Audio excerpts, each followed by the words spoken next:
Arratsaldeon, buenas tardes y bienvenidos al espacio de Eusko Ikaskuntza, aquí en la sintonía de Onda Vasca.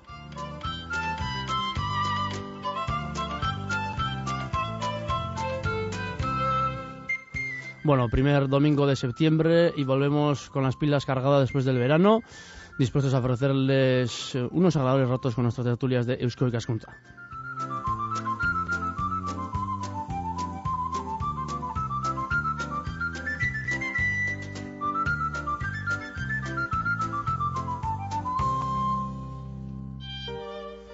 Y para empezar tenemos un tema más que interesante. Hablaremos hoy de los procesos de alfabetización y escolarización en Euskal Herria. Decir que el siguiente 8 de septiembre, este mismo jueves, es el Día Internacional de la Alfabetización. Y bueno, teniendo eso como excusa, ¿no? Pues hemos elegido este tema para hablar de ello en nuestra tertulia. Un tema con bastante miga, sin duda.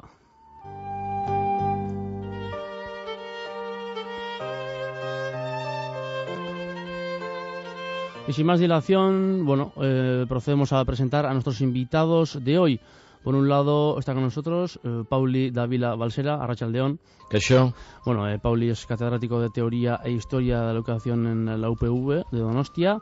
Su línea de investigación está centrada en la historia de la educación en el País Vasco, sobre la cual ha publicado diversos libros y artículos científicos relativos a la formación profesional, a los procesos de alfabetización, a la política educativa, el magisterio, el currículum vasco, y muchísimo más.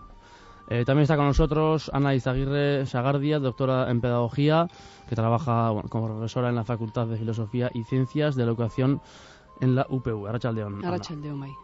Bueno, antes de nada, para centrarnos un poco y para dejar claro, la alfabetización se habla mucho, ¿no? Pero exactamente ¿qué es? Porque muchas veces lo relacionamos con la habilidad de leer o de escribir, pero supongo que será más que eso, ¿no?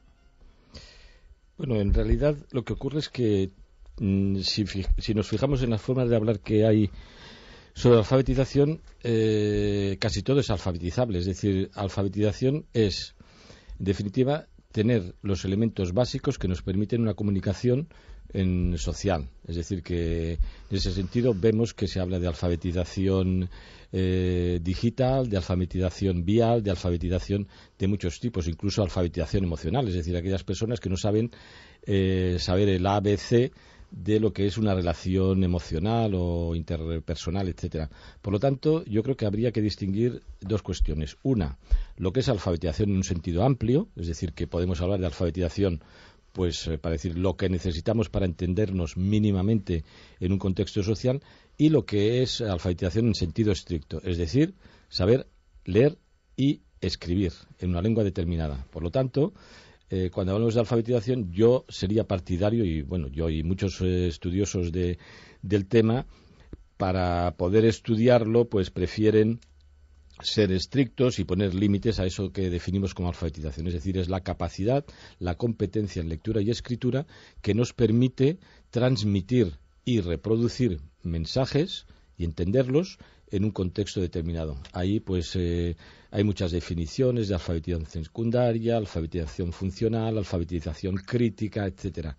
Yo creo que todavía está presente, cuando hablamos de alfabetización, el concepto más básico, que es el que dio UNESCO, me parece, en 1957, sobre este concepto que estamos hablando, es decir, pues lo que nos permite entendernos y poder, tener una cultura, transmitir nuestros conocimientos, poderlos interpretar, etcétera. Yo creo que esta sería la primera noción para entender lo que es alfabetización, teniendo en cuenta que a veces, pues nosotros es lo que alfabetización, leer y escribir, y otra cosa es la cultura popular, lo que son los procesos culturales ligados a la lengua, etcétera. Sí, yo quizás igual insistiría en que cuando hablamos de alfabetización, como ha dicho Pauli, en términos generales estamos hablando de una capacitación básica. Yo ahí quería insistir en que lo que nos tiene que posibilitar cuando nos alfabetizamos, en este caso cuando aprendemos a leer y escribir, que de alguna manera la cultura escrita es una tecnologización de la palabra oral, es un primer proceso de tecnologización. La alfabetización nos tiene que posibilitar integrarnos plenamente en la sociedad y en la cultura en la que estamos. Esa es la digamos, el objetivo de todo proceso de alfabetización. Si en esa cultura, aparte de la comunicación oral, es indispensable, es un elemento importante la cultura escrita, el utilizar el código escrito para comunicarse, para adquirir conocimientos, construir conocimientos, entonces en ese contexto cultural es fundamental alfabetizarse en términos tradicionales, es decir, en términos de lectura y escritura. Hoy en día, si en nuestra cultura es importante el mundo digital, pues estamos hablando de otro nivel de tecnologización de la palabra y también estaríamos hablando de una necesidad de dominar los instrumentos básicos de esa cultura digital para poder integrarnos en la sociedad y en la cultura en la que vivimos, ¿no? En ese sentido hay que decir que nacemos con la lengua, somos orales, no nacemos con la escritura. Es decir, la escritura es un proceso complejo que se aprende en una cultura determinada. Hay culturas orales que no necesitan para comunicarse, para vivir, para transmitir sus conocimientos culturales de la escritura. En cambio, en las sociedades occidentales, y hemos desarrollado esa tecnologización, como decía Ana, que nos permite comunicarnos por un medio artificial como es la escritura. Bueno, y en un país, es decir, si hay 3 idiomas, por ejemplo, como el nuestro, ¿no? Un país trilingüe, diríamos, aquí en Euskal Herria, ¿hay diferencia ahí? Es decir, si eres alfabeto, ¿no? En un idioma, ¿puede ser analfabeto en otro? ¿O cómo, ¿qué diferencias hay ahí? ¿Qué es? Hemos comentado qué es la alfabetización, pero ¿qué es la alfabetización en un país trilingüe como el nuestro? Bueno, yo igual, tradicionalmente, cuando se ha dicho y cuando se hablan de modelos de alfabetización hacia un país y hacia el nuestro, la gente y también los científicos han puesto su foco, han hecho hincapié en la alfabetización, se ha parecido indiscutible, en castellano. Entonces, si estamos hablando en Euskal Herria, en un contexto social y cultural como el que tenemos, en el que conviven 3 idiomas, pues para hablar, por ejemplo, de un modelo vasco de alfabetización, tendríamos que tener en cuenta los procesos de alfabetización en términos históricos, que es el ámbito en el que trabajamos los dos, los procesos de alfabetización y la evolución que ha tenido cada alfabetización en euskera, en castellano y en francés, ¿no? Y cómo esa población ha ido adquiriendo esas habilidades, ¿no? Yo ahí creo que habría que hacer el primer matiz un poco para quitar viejos clichés que tenemos entre nosotros. En general suele pensarse que la lengua de Estado, la lengua impuesta, es la lengua en la cual uno se alfabetiza, pero eso no es cierto. Convivimos con 3 lenguas, con 3 culturas asociadas a esas lenguas, y por lo tanto cuando estudiemos Euskal Herria tenemos que tener presente eso. No podemos hablar que el proceso de alfabetización es muy alto en el Euskal Herria porque la gente está alfabetizada en castellano. Pues estamos cometiendo un error. Lo suyo sería estar alfabetizado en las 3 lenguas, es decir, que competentes en cada una de las lenguas porque convivimos con personas que tienen esas competencias lingüísticas en cada una de ellas. Por lo tanto, el caso del País Vasco es diferente al de otros países porque, bueno, en general hay que decir que la mayoría de los países son bilingües, trilingües y que hay, lo único que hay tal imposición por parte de los científicos y de los propios estados de que solamente sea la alfabetización en la lengua del Estado. No hay que recordar lo que hizo Francia, por ejemplo, eliminando lo que se llamaban los patois, es decir, el euskera, el bretón, el catalán, el occitano, etcétera, para imponer el francés. Entonces, claro, eso fue una dominación de la lengua de Estado. En Euskal Herria eso no se ha producido. Por lo tanto, tenemos que considerar que los procesos de alfabetización corresponden a las 3 lenguas que conviven en el territorio. Entonces van por separado también, ¿no? Claro. Bueno, han ido por separado, pero también tenemos que decir que desde una visión histórica hay intersecciones. Es decir, no son procesos paralelos. Históricamente, pues porque el contexto sociolingüístico es como el que ha sido, una alfabetización en castellano ha necesitado del euskera. Por ejemplo, aquí en Hego Euskal Herria en el siglo XIX. Es decir, tenemos una población vascófona casi total, eso en Guipúzcoa y en Vizcaya, y el Estado se ve obligado a recurrir al euskera también en las escuelas para poder enseñar el castellano. Y de alguna manera van alfabetizando a los dos, ¿no? Quiero decir, y también el euskera, el proceso de alfabetización euskera se ha valido al margen de la escuela, pero se ha utilizado los conocimientos que tenemos sobre el castellano escrito para poder luego, muchas veces de forma autodidacta, aprender a leer y escribir en euskera, ¿no? Y a utilizarlo. Entonces, son procesos particulares, pero no son completamente independientes ni paralelos, ¿no? Desde una visión histórica. Eso ocurre no solamente en Euskal Herria, también en Iparralde, es decir, donde conocemos textos que están escritos en euskera para alfabetizar en francés. Lo mismo que ocurría en el siglo XIX de textos en euskera para alfabetizar en castellano. Con lo cual vemos que hay una especie de apoyatura, de decir, bueno, si el pueblo habla el euskera y nosotros en realidad lo que queremos es alfabetizar en francés o en español, vamos a utilizar el euskera. Con lo cual ya ves que es un proceso en el cual el euskera es utilizado, diríamos, servilmente para unos objetivos, diríamos, de dominio de una lengua de Estado.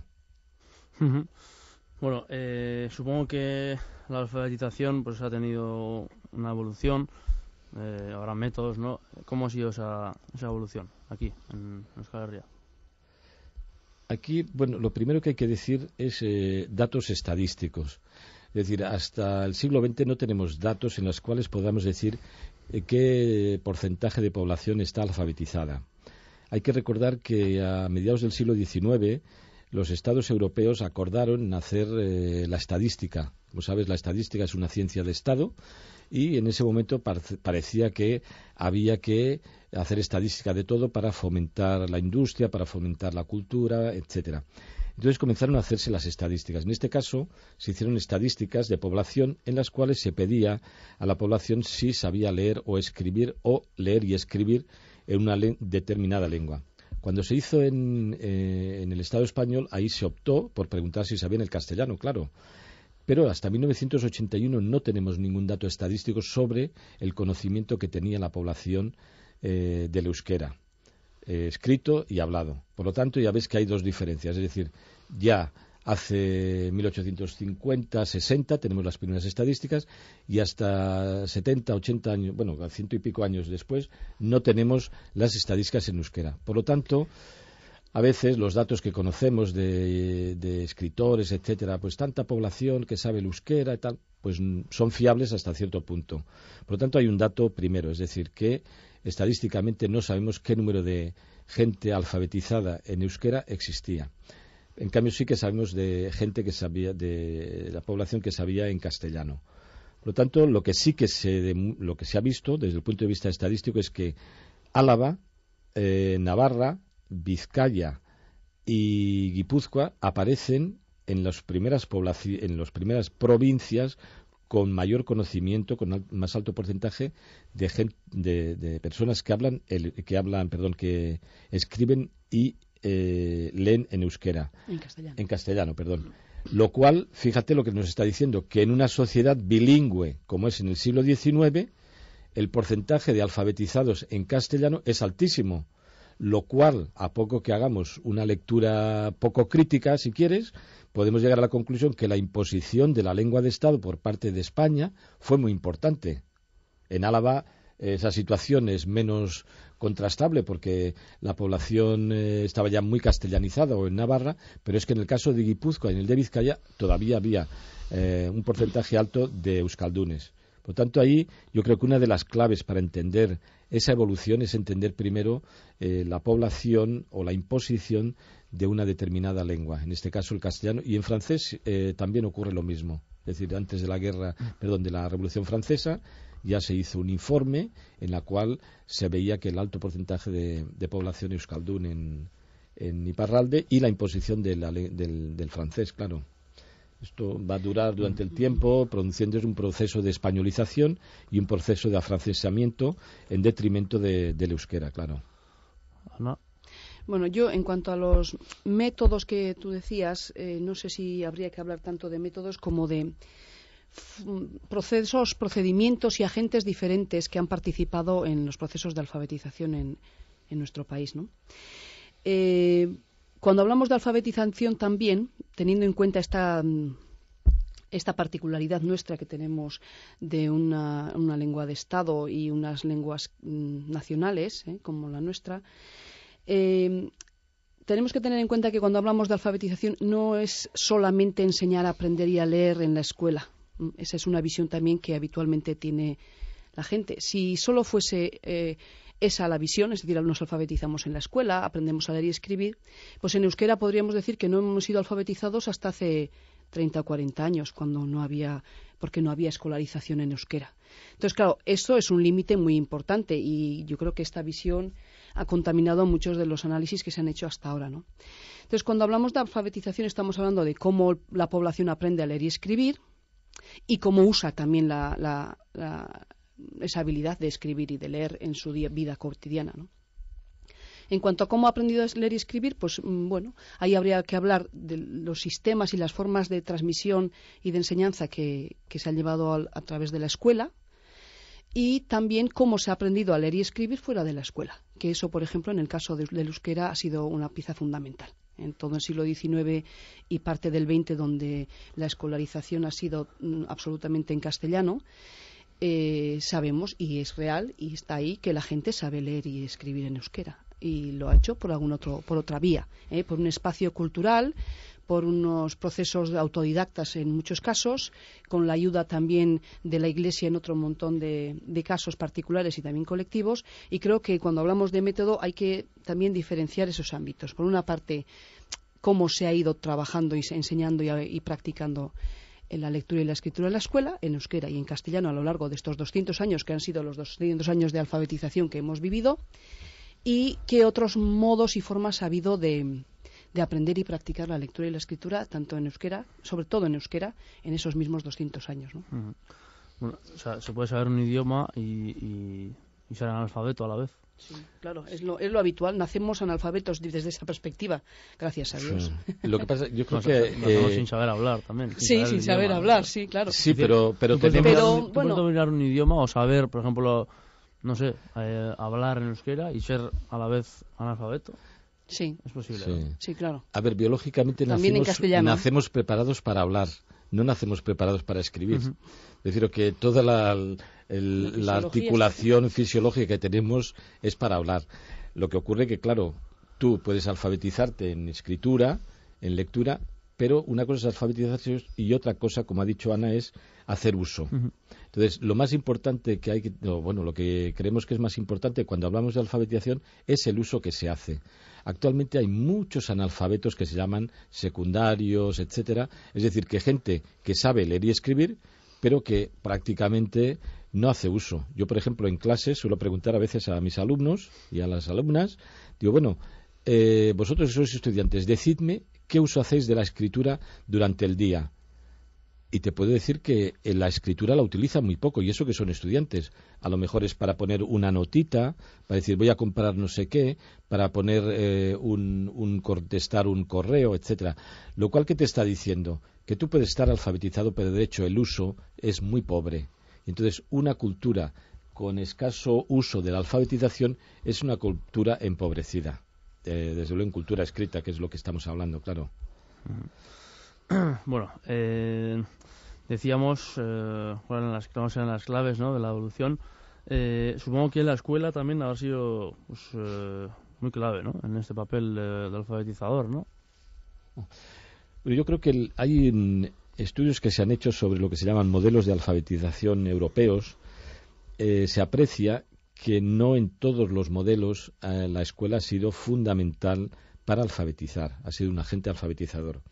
Por ejemplo, cuando Lutero inicia la reforma dentro de la Iglesia, no dice a los príncipes de Alemania que creen escuelas, sino que se aprovechen en las iglesias para alfabetizar, al menos en lectura, a los chavales para poder, diríamos, leer la Biblia directamente. En el País Vasco también tenemos, es decir, la traducción al euskera de la Biblia es anterior a la traducción en castellano. Por ejemplo, Johannes Lizarralde, en su grupo de trabajo, etcétera, pues trabajaba hizo la traducción al euskera, pero también tenía otros textos para ayudar, una especie de catecismo para leer la Biblia. Por lo tanto, vemos que en esa época la escuela no era fundamental. Lo fundamental era diríamos, el que aprendieran a leer y a escribir en la propia Iglesia. También ocurre lo mismo en asociaciones culturales, asociaciones obreros, etcétera. Pero hay un momento a partir del siglo XIX en el cual se ve que la mejor forma de alfabetizar, la más económica, etcétera, es utilizar la escuela. Y yo creo que en el caso de Euskal Herria, la escuela sí que es un agente fundamental de alfabetización. Vemos que no es el único, en concreto Ana Izaguirre ha hecho unos trabajos muy interesantes sobre cultura popular, donde se ve que la alfabetización se mueve en otros campos que no es justamente el de la escuela. Entonces, pero de cualquier manera, cuando vemos que se incrementa la alfabetización en euskera es cuando surgen las primeras ikastolas, cuando hay una implicación social para promover el euskera dentro de las escuelas, etcétera. Por lo tanto, creo que el papel de la escuela en el caso vasco, como agente alfabetizador, es imprescindible. No podríamos entender por qué se ha conseguido altas tasas de alfabetización si no es por la escuela y por lo que ha implicado, es decir, que no hace muchos años pues era normal que los padres, para poder seguir la alfabetización de sus hijos en la escuela, pues ellos mismos se alfabetizaban yendo a escuelas de adultos o de alfabetización de adultos que les permitía a ellos, diríamos, colaborar en la alfabetización que estaba siguiendo su hijo. Con lo cual, vemos que la escuela es como una especie de detonador que ha servido para hacer una especie de explosión alfabetizadora en Euskal Herria. Creo que eso es muy importante. Y otro elemento que a mí me parece importante, y lo digo ahora porque a lo mejor se me olvida a lo largo de la conversación, es que es importantísimo que en todos los procesos de alfabetización haya un interés político. No politizar la lengua, sino haya un interés político de que se está construyendo país, se está construyendo una sociedad con un gran poder para la lengua, porque si no es así, se desvirtúa, se instrumentaliza y pierde todo sentido del papel que juega, porque en definitiva la lengua y la alfabetización es un proceso social, no es un proceso ni individual, de yo me quiero alfabetizar porque me interesa, sino te alfabetizas porque estás en un contexto social con una lengua determinada. Y esto es importante, y de hecho hay evidencias históricas como en Nicaragua, en Cuba, en una serie de países en proceso de independencia, en los cuales jugaba un papel muy importante las campañas de alfabetización muy politizadas. Y para ir más lejos, en España, con Franco y con Primo de Rivera, jugó un papel importantísimo para construir ideología nacionalista española. Ana. Sí, yo insistiría un poco en el papel de la escuela, bueno, que ha sido doble. Yo creo que hasta mediados del siglo XX, principalmente la escuela ha sido un agente de alfabetización en castellano, muy poderosa, como ha dicho Paulí, para la construcción de ese Estado español, era fundamental y ha sido una pieza clave en la castellanización de la población en Euskal Herria. Pero a su vez también la escuela a partir de los años 60, 70, con los procesos de ikastolas y con ya la construcción de toda la red escolar, autonómica, etcétera, de los años 70, 80, del 80 en adelante, la escuela se ha convertido también en una pieza clave para la alfabetización en euskera. No solo la euskaldunización de población castellano parlante, pero también la alfabetización de euskaldunes y también de castellano parlantes. Y insistir quizás también en esa dimensión política que ha dicho Paulín, ¿no? Es decir, de reconstrucción y de recuperación y de desarrollo de toda una cultura euskaldun, letrada, moderna, ¿no? Bueno, hablamos de la importancia de la escuela. ¿Qué otros agentes has comentado antes, Pauli, que había muchos más agentes importantes en nuestra historia? ¿Cuáles son? A ver, yo creo que primero hay que conceder la importancia a la alfabetización en euskera. Pero esto, por ejemplo, te voy a explicar el caso de proceso de por qué comenzamos a estudiar los fenómenos de alfabetización en Euskal Herria, sobre todo desde la perspectiva histórica. Claro, dices, ¿cómo es posible que un país como Euskal Herria haya podido mantener el euskera si ha habido una imposición tan fuerte del francés y del castellano?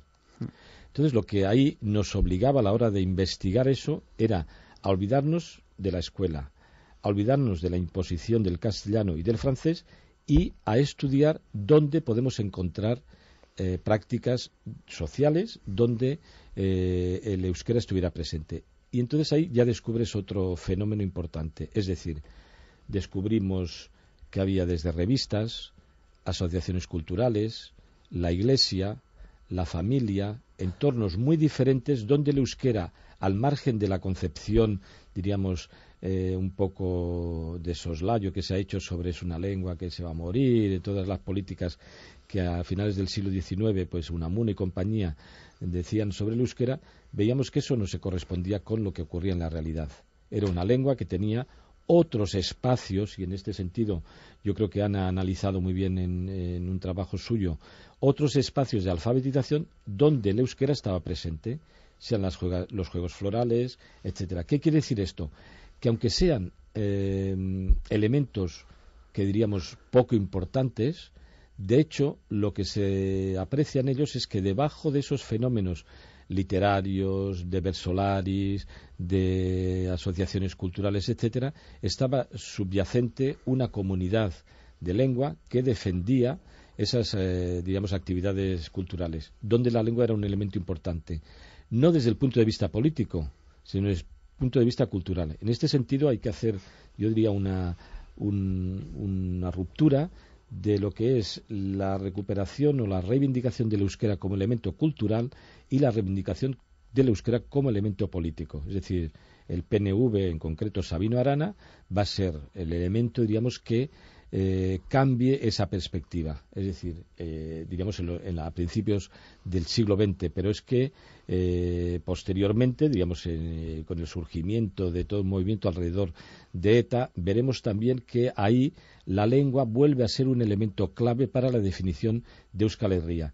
Y no se vive solamente desde la escuela, sino de muchos fenómenos culturales, sociales, etcétera, que tienen la lengua como un elemento de construcción nacional. Y esto me parece que es importante porque, diríamos, nos explica de cómo una lengua no muere tan fácilmente mientras haya hablantes. Y fíjate que te estoy diciendo una frase muy conocida de Che Pare. O sea que quiero decir que en este sentido no ha muerto el euskera porque siempre ha habido euskaldunes y por lo tanto, a pesar de que se haya hecho políticas de dominio de los estados francés y español, y eso es lo que nos parece que son agentes que no están vinculados a lo que antes hemos dicho de la escuela. Yo creo que Ana tiene mucho más que decir que yo porque ella lo ha trabajado en profundidad sobre el papel de la cultura popular y el euskera. Bueno, sí.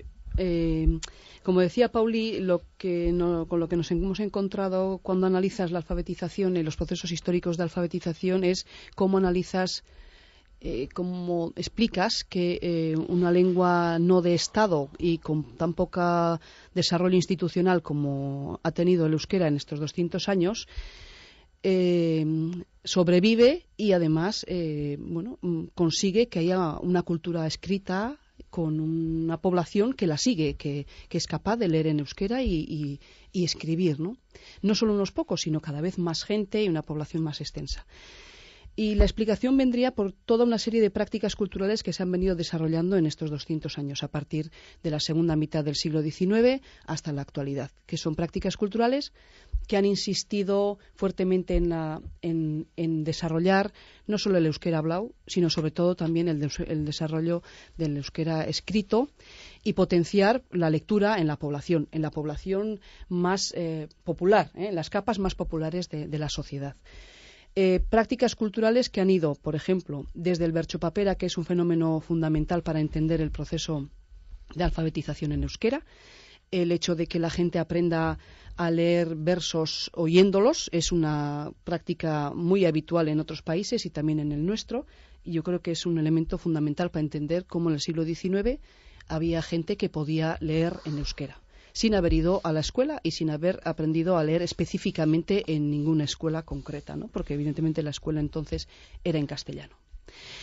Como ha dicho Pauli, hay todo un movimiento de renacer de la cultura vasca a partir de los conciertos económicos y de la pérdida de los fueros. En ese contexto de renovación cultural hay todo un conjunto de euskaltzales que se agrupan en asociaciones y publican revistas que tienen algunos más o menos duración en euskera. Hay una población que las lee.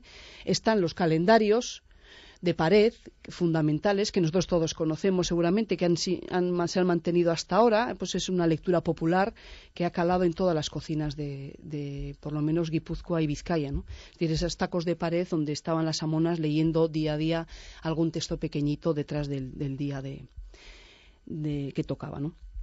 Están las fiestas vascas o los juegos florales.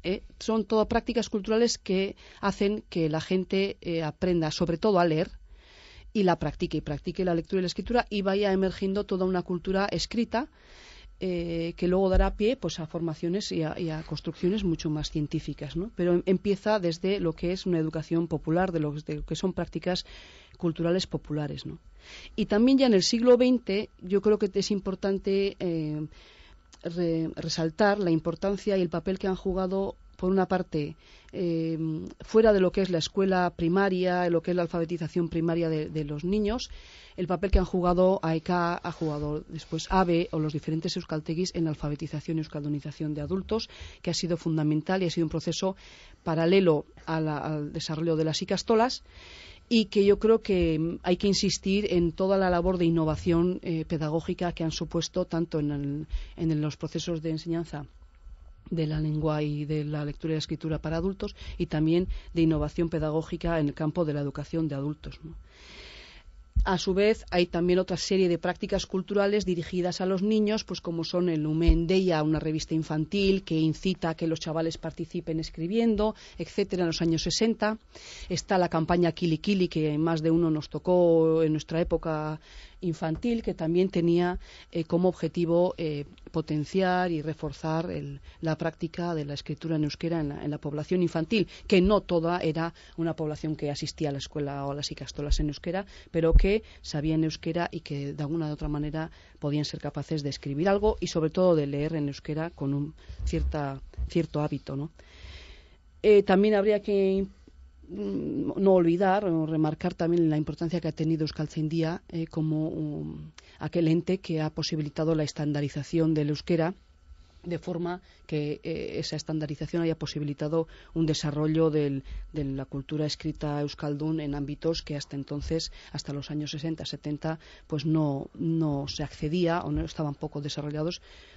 Y una de las trabas para ese desarrollo era que no nos poníamos de acuerdo en qué tipo de euskera era el que había que escribir, ¿no? Entonces, el que mal o bien se haya decidido por un proceso de estandarización y una unificación del euskera ha posibilitado todo un desarrollo de diferentes instituciones escolares, educativas, dedicadas a la enseñanza, pero también de toda una producción escrita muy importante, ¿no? Uh-huh. Bueno, hablamos también de educación popular. ¿Qué tienes que decir al respecto de eso? Sí, esa sería un poco la educación popular. Es fundamental. Para muchos, alfabetización está asociado a conocimiento científico, a conocimiento escolarizado, y creo que hay que insistir en la importancia que tienen las prácticas culturales cercanas al pueblo, que esas prácticas estén asociadas y relacionadas con lo que es la escritura, ¿no? Y con la lectura, como serían ahora pues las revistas locales, etcétera, ¿no? Que parece que está fuera del mundo científico y académico, y eso no vale, y yo creo que es lo que vale y hace que la población mantenga sus niveles de alfabetización altos, ¿no? Uh-huh. Bueno, ¿cómo veis el panorama ahora? Ya viendo más al presente, al mundo de hoy en día, ¿cómo veis el panorama en cuanto a la alfabetización, la escolarización en Euskal Herria y en el mundo en general? A ver, yo creo que primero, la alfabetización se entiende en lo que es el derecho a la educación. Uh-huh. Entonces, si es el derecho a la educación, pues si vemos en términos generales lo que pasa en el mundo, pues estamos bastante mal. Es decir, que hay países en desarrollo que ni siquiera tienen un puesto escolar que ofrecer a un niño o una niña en una escuela, y por lo tanto, cuando un niño o una niña no tienen derecho a la educación, estamos diciendo que no tiene derecho a nada, porque ni puede votar, y si vota no sabe lo que vota, es manipulable fácilmente. Hay estudios hechos sobre la capacidad, la importancia que tiene la alfabetización en la toma de decisiones democráticas, en los comportamientos individuales, en la búsqueda de trabajo. Es decir, que la alfabetización es un fenómeno muy importante para el desarrollo personal, individual, familiar y por lo tanto social. Por lo tanto, cuando se habla de manera despreciativa sobre analfabetos o alfabetización, yo creo que hay que ser más prudentes y ver que detrás de la alfabetización lo que hay es una defensa del derecho a la educación. Y eso, desgraciadamente, en el mundo contemporáneo, pues no está al alcance de todos los países. Nosotros somos más privilegiados porque hemos tenido la suerte de nacer en Occidente y nos ha tocado la posibilidad de estar alfabetizados, de ir a escuela y de formarnos de manera que podemos estar en sociedades democráticas, tener cierta capacidad económica, tener unas familias de determinada capacitación cultural, etcétera, y eso pues es muy importante, pero hay que ser consciente que más de la mitad del mundo, el mundo en general, está fuera de estas posibilidades. Y cuando no se tiene el derecho a la educación es que no se tiene ningún derecho, porque el derecho a la educación es la llave de cualquier derecho que pueda ejercerse. Por lo tanto, esto me parece que es importante. Otra cuestión que yo creo que ahora ya hablando en términos de lo que ocurre en Euskal Herria y lo que ocurre en términos generales en Occidente, yo creo que la alfabetización se ha encontrado con, bueno, los procesos de alfabetización con elementos nuevos. Antes Ana decía que la alfabetización es una tecnología. Cuando hablamos de que es una tecnología quiere decir que está muy influenciada por los medios técnicos en los cuales nos encontramos. Es decir, cuando se descubre el libro o la imprenta fue una revolución total en lo que era la posibilidad de que la gente se ampliara la capacidad de leer y escribir. Ahora lo mismo ocurre con Internet, con los ordenadores y con la cultura digital que tenemos. Es decir, que es una nueva revolución que, por ejemplo, si miramos hace unos años, era imposible que la gente se comunicase tanto porque ya la gente utilizaba el teléfono por no utilizar las cartas. Es que ahora hemos vuelto a la escritura de los correos electrónicos, con lo cual, sin darnos cuenta, esa revolución digital ha propiciado que un desuso que se había hecho de la escritura, diríamos, de corresponsal, se recupere. Se escribe de la manera que se escribe, porque nada más falta ver los mensajes que se envían los niños y que desgraciadamente vemos en las universidades cómo nos ponen abreviaturas correspondientes a la escritura del móvil, con lo cual tienes que estar, a más de un alumno le habrá caído un suspenso por utilizar esa innovación tecnológica o ortográfica, diríamos, en los exámenes, pero bueno, de cualquier manera lo que quiero decir es que tenemos, no digo una competencia, sino un ámbito nuevo en el cual hay que estar atentos. Yo creo que es el de la importancia de la alfabetización digital. Ahora podemos decir que hay analfabetos digitales, es decir, es aquella persona que no sabe cómo meterse en Internet, que se pierde, y de ahí se entiende que muchas personas mayores pues quieran hacer cursos de alfabetización digital, de cómo entrar en Internet, porque es el mundo actual en el cual uno se puede entender, no solamente adquirir conocimientos, sino adquirir nuevos amigos, nuevas amigas y hasta nuevos amores. Entonces, claro, todo eso pues es un mundo nuevo en el cual para la gente que nos hemos alfabetizado en el libro pues nos resulta, no digo chocante, pero sí que nos tenemos que adaptar. Otro elemento, y ya estoy refiriéndome a la Euskal Herria, que es importante que se ponga de relieve, es lo que antes hablamos del uso. Los niños y las niñas aprenden a leer y a escribir en euskera en la escuela y han asociado la euskera a una lengua instrumental o una lengua escolar y han dejado de hablar el euskera entre ellos.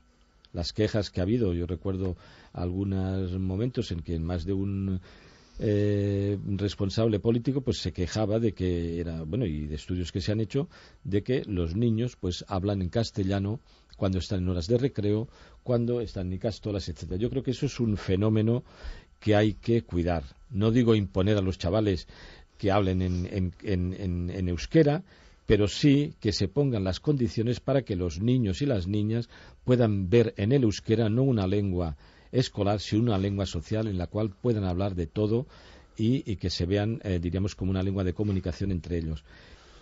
Ana. Bueno, yo siguiendo lo que dice Pauli, insistiría en el carácter socializador que tiene la alfabetización como instrumentos básicos que necesitamos para integrarnos en la sociedad y en la cultura. Eso necesita en cada momento que cuando hagamos políticas a favor de la alfabetización tengamos y partamos del contexto sociocultural en el que nos movemos. No vale ningún modelo exterior para plagiarlo o copiarlo, sino que se tiene que generar y construir y llevar desde la cultura en la que estamos y somos. Insistir también en que, como también decía Pauli, en cuanto al derecho al ser sujeto, podemos alfabetizar para domesticar a la población o podemos alfabetizar para convertir sujetos y no objetos gobernables y manipulables por otros, sino autónomos y con capacidad de decisión personal, y creo que ese es el objetivo que tiene que dirigir las políticas alfabetizadoras. Y también tener en cuenta que cuando queremos promulgar procesos de alfabetización, en este caso en euskera, tenemos que tener en cuenta no solo los procesos de enseñanza y aprendizaje y las formas adecuadas al momento en el que vivimos y las tecnologías que tenemos, etcétera, sino también potenciar prácticas culturales que nos ayuden a usar el euskera en el contexto digital o en el euskera más letrado, en la cultura escrita más tradicional. Y quizás también, como último elemento, me gustaría insistir en que nadie es analfabeto. Es decir, se ha utilizado históricamente la palabra analfabeto para despreciar al otro, despectivo, ¿no? Sí, con una carga despectiva muy fuerte, y creo que tenemos que reconocernos a todos como personas que estamos alfabetizados en algún área, algunos en euskera, otros en euskera, castellano, inglés, otros pues no estamos alfabetizados digitalmente, otros estamos alfabetizados letradamente, etcétera. Entonces, no tendríamos que ir quitando esa carga negativa y en vez de analfabetos hablar de alfabetizados. ¿En qué estás tú alfabetizado, etcétera? ¿No? Si no, parece que yo, por ejemplo, puedo decir de mí misma que soy una analfabeta digital. Eso no quiere decir que soy tonta. Es decir, analfabeto se ha hecho igual a sujeto incapaz, ¿no? Entonces, ese elemento habría que rechazar y cambiar nuestra mentalidad, y no a partir de lo negativo, sino a partir de todo lo positivo. Eso pasa muchas veces. Mira, hace 2 meses, aproximadamente en julio por ahí, tuvimos una tertulia, sobre payasos, ¿no? Tuvimos aquí a Peter Ransorena y, nos decía eso también, ¿no? Le preguntaba por qué se utiliza ese término de payaso en plan despectivo, porque en sí la profesión de payaso, pues no es nada, no es ser tonto, por ejemplo, como tú dices, ¿no? Me ha venido eso a la cabeza, sin más. Decíamos también, os quería preguntar si tú decías antes, ¿no?, que en otros países hay unas dificultades, según en qué país. También hay diferencias, yo creo, te pregunto por lo menos, entre mujeres y hombres, según en qué país también hay más dificultad en caso de la mujer para acceder a este derecho, ¿no?, que es la alfabetización. Yo creo que cada vez menos en países occidentales, pero en países en desarrollo pues es una brecha importantísima, no solamente entre cuestión de género, sino también de procedencia, es decir, si viven en zonas rurales o en zonas urbanas. De hecho, los que estudiamos alfabetización tenemos un cuadrante que funciona bastante bien y que da la medida de los grados de alfabetización. El cuadrante es urbano, rural, hombre, mujer. Y se está comprobadísimo que en todas las sociedades en procesos de alfabetización, la mujer de zona rural es la menos alfabetizada y el hombre de zona rural el más alfabetizado. Esto que se puede constatar en la historia, actualmente si vemos las estadísticas que nos envía UNESCO y hacemos un estudio comparado de los indicadores de alfabetización de los países, vemos que es así. Pero también he de decir otra cosa en sentido positivo, que es que la mujer es, por una parte, la que se considera la culpable de todo lo mal que va a la familia, porque si no está alfabetizada no sabe incluso controlar su relaciones familiares y cuidar de cuántos hijos son necesarios, etcétera. Y en cambio vemos que se le ve como culpable de todas las maldades que ocurre porque está mal alfabetizada o no está alfabetizada, y en cambio se la ve también como el único elemento que puede sobrepasar estos procesos de alfabetización. De hecho, UNESCO, la inversión mayor que hace es en mujeres. ¿Por qué? Porque una mujer alfabetizada garantiza doble inversión. Doble inversión. Sale más barato, pero además garantiza que el niño va a ir a la escuela, garantiza que el marido va a venir a casa, con lo cual va a traer el sueldo, y por lo tanto, si tiene sueldo van a poder comer. Garantiza cierta estabilidad, diríamos, familiar. Garantiza una serie de elementos que son muy importantes para el desarrollo de la alfabetización. Y por lo tanto, a pesar de que es cierto de que la mujer en sentido histórico se le ve como la menos alfabetizada, también la mayoría de países hacen políticas alrededor de ayudar a la mujer a que se alfabetice, porque es un elemento, diríamos, de desarrollo exponencial de la alfabetización de todo el subconjunto de la comunidad, de la familia, etcétera.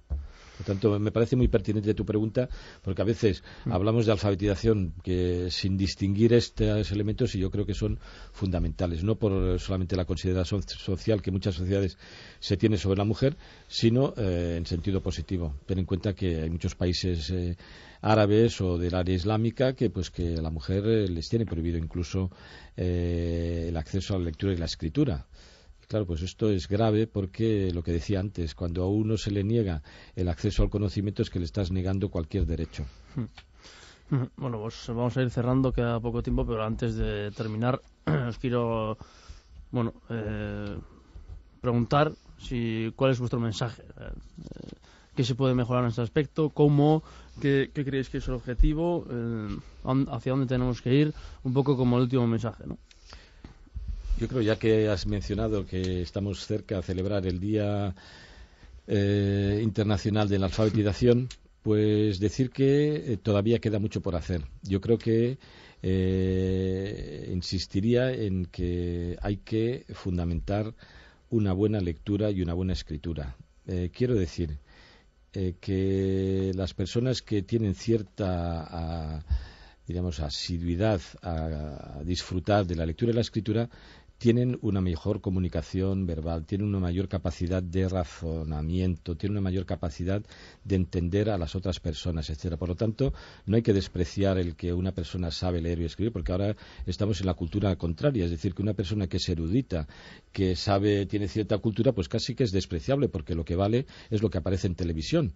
Entonces, todo lo que es visual, mensaje rápido, etcétera, parece que es lo que tiene importancia. En este sentido, voy a decir una cosa de un libro reciente que he leído, que es algo así como la importancia de la mente los cambios que produce la mente en la mente Internet. Y es un libro que se llama Superficiales, de Nicholas Carr. Este autor viene a decir que somos superficiales porque es que los mensajes que recibimos y la cultura que estamos viviendo, que es la digital, es superficial. Es rápida, pasamos como especie navegando, surfeando por las palabras, surfeando por los contenidos, surfeando por todo. Y claro, la cultura escrita y la cultura, de la lectura es una cultura de reposo, de tener que pensar las cosas que vas a decir, de disfrutar de lo escrito, de escuchar otras palabras. Y eso en nuestra cultura pues no aparece. Sobre todo eso de tener que pensar las cosas que vas a decir, creo que difícil. Muchas veces no se hace. No, es una regla de oro que practicamos muy poco. ¿Por qué? Pues vete a la televisión y te darás cuenta de los mensajes sin sentido y que estamos escuchando. Entonces yo, como antídoto a toda esta cultura de la superficialidad, aconsejaría disfrutar de la lectura, a escribir de vez en cuando, pero a escribir con lápiz y bolígrafo y no en esa inmediatez del corta y pego que nos facilita Internet. Por lo tanto, mi mensaje sería que disfrutemos de la cultura, porque en definitiva estamos en una cultura escrita y por lo tanto, aunque no nacemos para escribir, sí que hemos aprendido a disfrutar de esa herramienta que hemos construido. Ana. Bueno, por mi parte, quizás insistir en algo que históricamente no se ha hecho mucho. Quiero decir que en términos de masas, en términos de educación de la población, sobre todo se ha desarrollado la capacidad de lectura del pueblo, de la masa popular. Y sobre todo se ha desarrollado la capacidad de recibir información y de decodificarla, ¿no? Y quizás menos se le ha dado y se ha trabajado el darle la palabra al individuo, a ayudarle a decir oralmente, pero a decir también de forma escrita, ayudarle a escribir. Creo que tenemos una cultura que trabaja mucho más la recepción y a todos los niveles, con los nuevos medios de comunicación, escrita, digital, etcétera. Y trabajamos poco en la capacidad de escritura, del saber decir, querer saber qué quiero decir y decirlo, ¿no? Y que no tengas miedo a que eso aparezca en un papel escrito y ese papel escrito funcione por ahí, ¿no? Creo que desde el punto de vista educativo tendríamos que trabajarnos más la capacidad del yo como que digo, yo como que escribo, y esa capacidad de escritura en todos los sujetos, ¿no? Así de escritores tenemos que ser todos, no solo unos pocos, ¿no? Ese es un poco lo que quizás el mensaje que yo mandaría a las escuelas y a los que también desarrollan campañas de alfabetización o de lectura, ¿no? Que trabajan mucho la lectura y hay que tener hábitos para leer. Bien, pero sobre todo también hay que decir y hay que escribir y no hay que tener miedo a escribir, ¿no? Que creo que eso es algo que históricamente se ha trabajado poco. Te voy a comentar una anécdota de un alumno que hemos tenido yo en una de las clases. Normalmente a veces les pregunto cuántos libros tienen en casa para hacerme una idea de si están rodeados de cierta cultura, etcétera, o cuántos libros han leído, dónde suelen leer, etcétera. Y una vez recuerdo que un alumno me dijo, no sé si puedo contar los libros que he leído con los dedos de la mano. Alumno universitario. Pero eso es grave. Pero claro, lo que sí que se demuestra es que aquellas personas que leen tienen mayor fluidez verbal, escriben mejor, se expresan mejor y solamente tienen que hacer un solo esfuerzo, leer. Es decir, que la lectura es potencialmente muy productiva a la hora de escribir, a la hora de comunicarse, etcétera. Y yo creo que el mensaje sería aconsejar a nuestros oyentes pues que en lugar de estar en la televisión pues cojan algún momento de descanso, se sienten en el sofá donde disfruten mejor leyendo y lean un buen libro que seguramente se encontrarán más calmados, con menos estrés y con alguna capacidad más para tomar algunas decisiones. Y como hemos dicho siempre, pues un libro es un amigo. Y después leer, aunque sea cosas que no merezcan la pena. Yo creo que eso es importante, porque muchas veces los que aconsejamos, estamos en este mundo, tienes que leer esto, tienes que leer. No, lo importante es leer. Yo, por ejemplo, no insisto a mis hijos si tienen que leer esto o lo otro, sino que lean.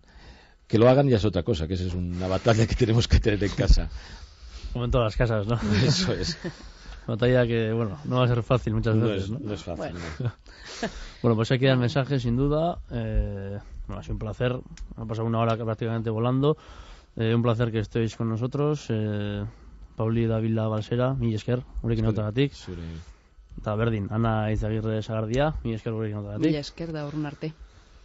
Eta entzulei ere noski, eskerrik asko zuen arretagatik, eta gogoratu datorren astean ere, hementsi izango garela, Eusko Ikaskuntzaren tartean, Onda Baskaren sintonian. Izan ongi, aio!